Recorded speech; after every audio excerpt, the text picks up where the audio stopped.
বন্ধুরা, সংসারের সংকীর্তন সিরিয়ালের আজকের রিভিউ। কাদম্বরী বলছে পেটে পেটে এই ছিল জয়ন্ত আর শান্তির। তখন সেখানে টুনির মা এসেছে, বলছে তুমি তো খুব কুচুটে দেখছি। তখন কাদম্বরী বলছে আমাকে কুচুটে বলিস না টুনির মা, বাড়িতে তিনটে বউ এসেছে, সেটাও দেখছি তোমাদের সহ্য হচ্ছে না।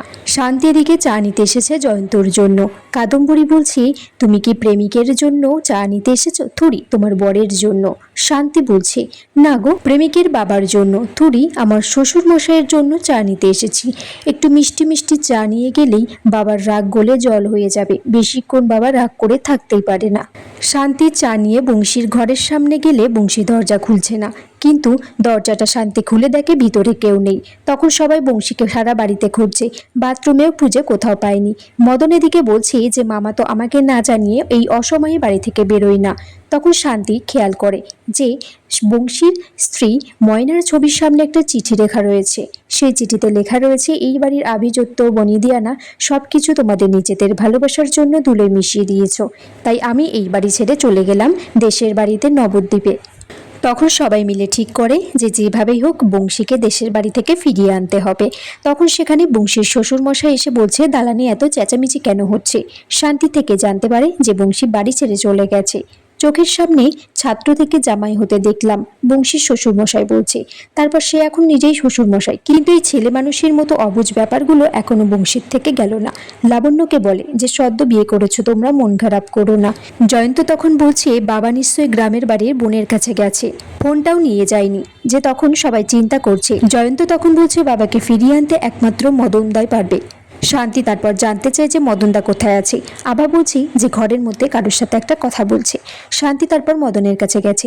মদন এদিকে কাদম্বরীকে বলে যে মামা ঠিকঠাক দেশের বাড়িতে ফিরে গেছে, কিন্তু বাড়িতে এই কথাটা কাউকে না জানাতে, তাহলে সবাই শান্তিতে আবার লাফালাফি করতে শুরু করবে। শান্তি সেই কথাটা আড়াল থেকে শুনে এদিকে জয়ন্তকে বলতে এসেছে যে তোমরা নিশ্চিন্তে থাকতে পারো, বাবা দেশের বাড়িতে ভালো পৌঁছে গেছে।